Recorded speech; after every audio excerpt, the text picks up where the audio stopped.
2022년 지방선거에서 일어난 일을 낱낱이 밝힌 도둑놈들 5권 2022년 지방선거 어떻게 훔쳤나가 출간되었습니다.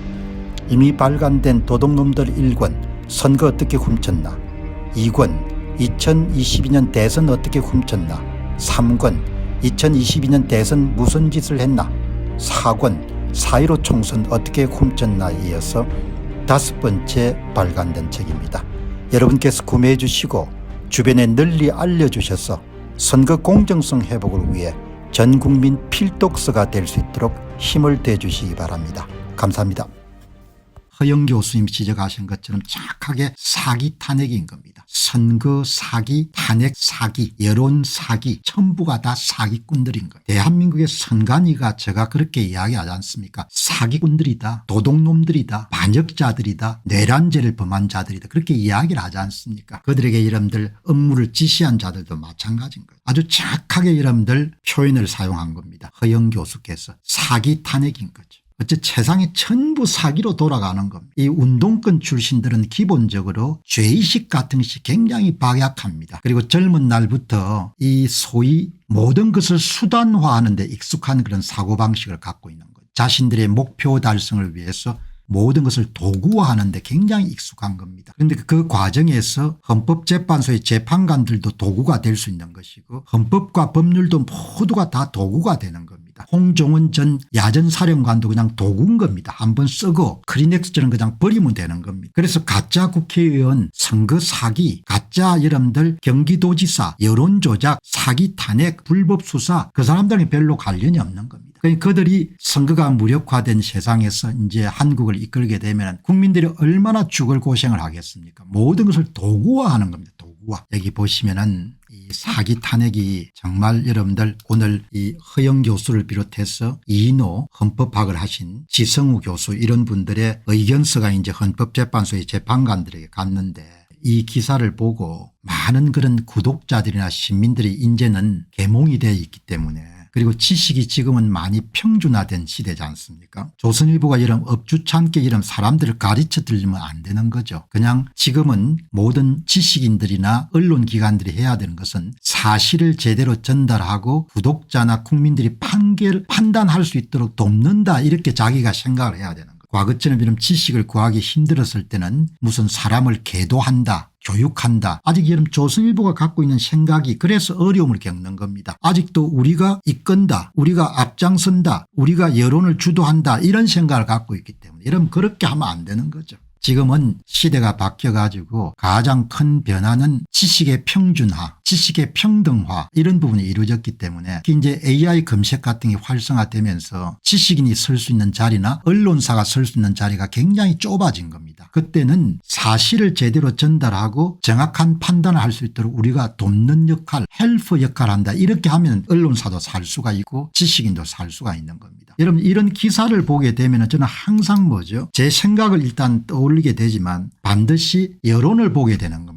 여론을. 세상 사람들은 어떤 생각을 갖고 있느냐. 지금 여러분들이 이 허영 교수님을 비롯해서 지성우 교수님, 그다음에 이인호 교수님 같으신 분들이 특히 이제 이번에 탄핵 상황에서 이 중앙대학교 법학전문대학원의 이인호 교수 같은 분은 큰 역할을 많이 했죠. 정론을 계속 펼쳤는데 여기에 보시게 되면은 이 이제 내용에 대해서 이분들이 어떻게 보느냐 이야기. 이 전문가, 헌법 전문가들 뿐만 아니고 누가 봐도 사기 탄핵입니다. 아헤네크 님이 그렇게 이야기하죠. 다 사람들이 아는 겁니다. 이제 그러니까 조선일보가 헌법재판소의 판결에 무조건 복종해야 된다, 그따위 이야기를 하니까 조선을 절독할 수밖에 없는 겁니다. 아직도 한참 세상 변화가 어떻게 가는지, 세상 변화를 여러분 읽지 못하면 망하지 않습니까? 여러분 세상 변화를 못 읽으면 망하는 겁니다. 이렇게 이런 새벽마다 귀한 시간을 여러분들이 드리는 것을 저는 투자하신다, 이렇게 생각하는 겁니다. 여러분과 제가 이 방송을 통해 가지고 뭐 잡다한 여러분들 지식을 섭취하는 것도 있겠지만 세상 변화를 제대로 읽고 제대로 적응하자는 거죠. 이게 정확하게 이야기하지 않습니까? 이 법률 전문가들 뿐만 아니고 누가 봐도 사기 탄핵이다, 이렇게 이야기하지 않습니까? 잼세반 님이 박근혜 때 사기 탄핵으로 무너뜨려 재미를 보더니 윤 대통령도 사기 탄핵을 하려고 한다. 37명이 찬성하고 반대가 1명이지 않습니까? 국민들이 흔히 보지 않습니까? 이제 박근혜 대통령 탄핵시킬 때하고 상황이 다른 겁니다. 헌법재판소의 재판관들 정신 바짝 차려야 됩니다. 당신들 잘못하면 그냥 골로 가는 겁니다. 항림 거사님이 윤 대통령에 대한 탄핵은 사기고 반드시 각하돼야 된다. 정확하게 이분은 기각과 각하를 아는 거지 않습니까? 소가 구성될 수 있는 형식적 요건을 충족하지 못한 거다. 이분은 내란죄가 빠졌으니까 너희들이 판결할 근거가 없어진 거다. 이렇게 이야기하지 않습니까?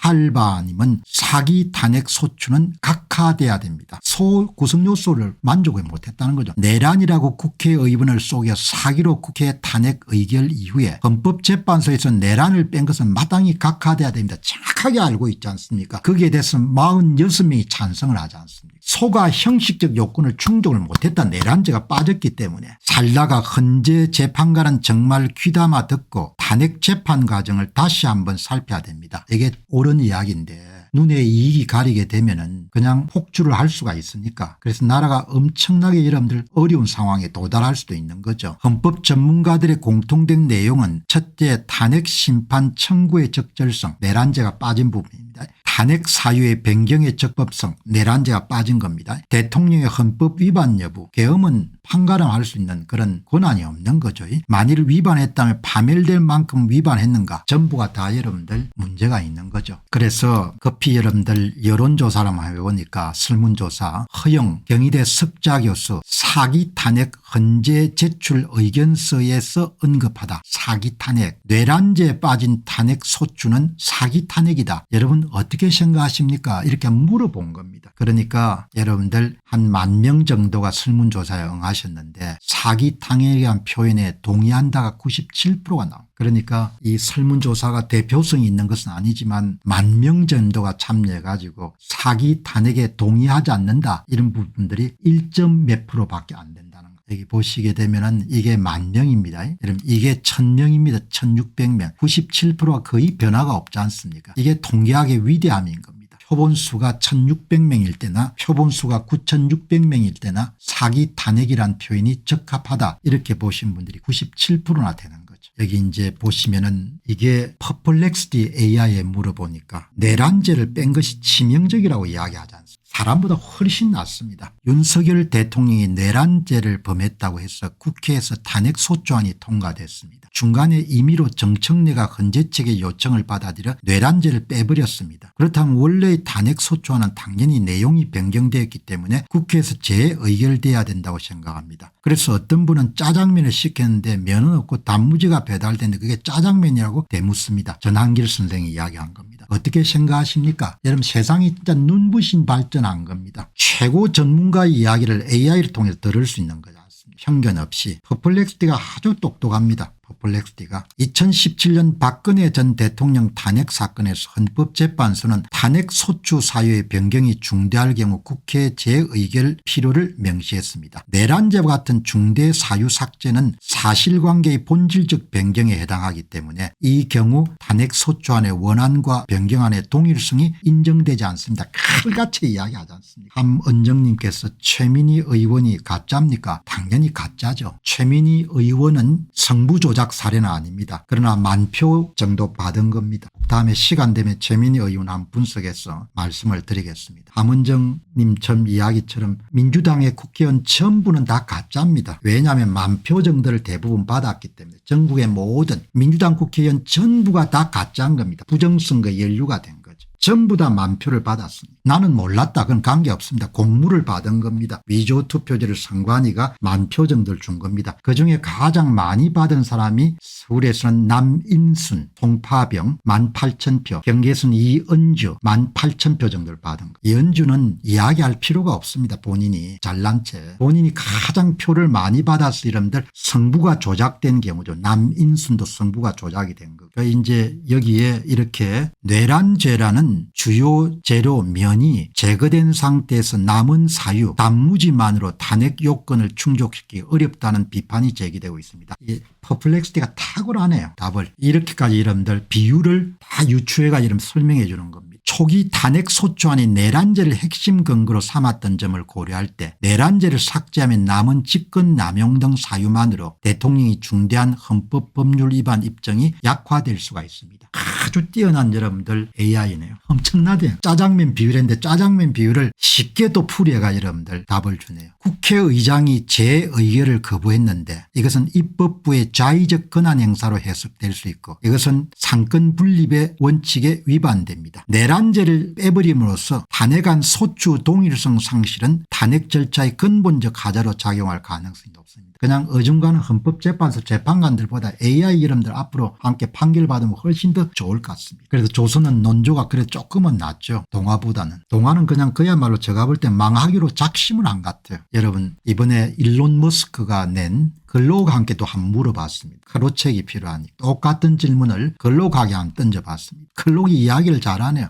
질문을 한 번 더 확인합니다. 내가 던진 질문을. 질문에서 언급된 내란죄를 뺐다는 상황이 사실이라면 이것은 탄핵 소추안에 명시된 소추 사유가 수정된 것으로 해석될 수가 있습니다. 탄핵 소추안의 내용이 의결 이후에 임의로 변경된다면 이것은 원래 국회에서 의결한 의사와 달라지는 것이기 때문에 절차적 정당성에 문제가 제기될 수 있습니다. 참 좋은 세상이 된 겁니다. 이제 뭐 전문가들한테 이런 아쉬운 소리 할 필요가 없는 겁니다. 이렇게 칼같이 이야기하는 겁니다. 일론 머스크의 글록 소리가 이름 주는 답입니다. 짜장면을 주문했는데 면은 없고 단무지만 배달되었다는 비유는 매우 직관적입니다. 이것은 탄핵 소추안의 핵심 사유인 내란죄가 빠지면서 원래의 의도와 달라졌다는 점을 강조한 표현으로 해석됩니다. 얼마나 똑똑합니까? 법적으로도 소추 사유는 탄핵의 본질을 결정짓는 핵심 요소이기 때문에 이것을 제외한 상태의 기존 탄핵 소추안을 유지하는 것은 마치 짜장면이라는 이름을 붙어 있으나 실질 내용은 완전히 다른 음식이 된 것과 비슷합니다. 이런 비유는 논리적으로 설득력이 있고 일반인들의 관점에서 이해하기가 쉽습니다. 탄핵 소추안을 통과시킬 때 면이 있었단 말, 그 면이 내란죄인데 면을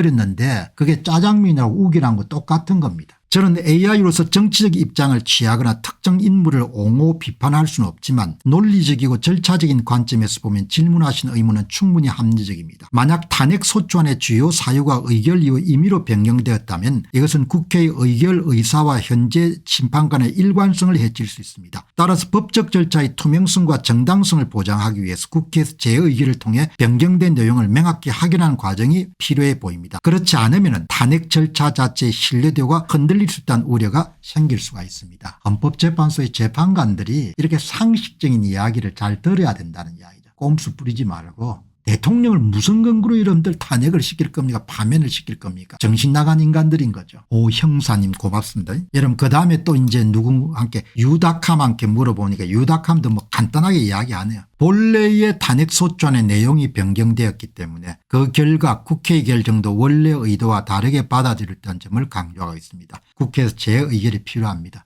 오늘 어중간한 여러분들 사람들 제껴놓고 그냥 AI한테 물으니까 칼같이 글록3 유닥함 퍼플렉스티 그냥 칼같이 답을 주지 않습니다. AI 시대가 그냥 기가 막힌 해석을 해 주는 겁니다. 그러니까 앞으로 이제 논평 빼고는 살아남겠습니까? 네. 안녕하십니까 공병호입니다. 그동안 공병호 TV는 선거 공정성 회복과 자유민주주의 체제의 보존과 발전을 위해 노력해왔습니다. 이런 노력들이 지속될 수 있도록 공병호 TV의 정기 후원 프로그램이자 멤버십 프로그램을 소개해드립니다. 뜻 있는 분들의 관심과 동참을 부탁드립니다. 선거 공정성 회복을 위한 노력을 지지하시고 훌륭한 나라 만들기에 동참하시는 시청자분들이시라면 구독 버튼 바로 옆에 있는 가입 버튼을 통해서 정기 후원 프로그램에 가입할 수 있습니다. 가입 버튼을 누르시면 공병호 TV의 후원자가 되시게 됩니다. 여러분의 후원이 선거 공정성 회복을 위한 노력에 힘을 더할 수 있을 뿐만 아니라 자유민주주의 체제의 수호를 그리고 발전을 통해 여러분과 후손들의 삶에 빛과 소금이 될 것입니다. 특히 그동안 공병호 TV는 선거 공정성 회복을 위한 노력 과정에서 채널 성장에 제약이 가해지는 불이익을 감수해왔고 지금도 그런 불이익이 계속되고 있습니다. 그럼에도 불구하고 너무나 중대한 문제이기 때문에 공병호 TV의 노력은 계속될 것입니다. 여러분의 깊은 관심을 부탁드립니다. 감사합니다.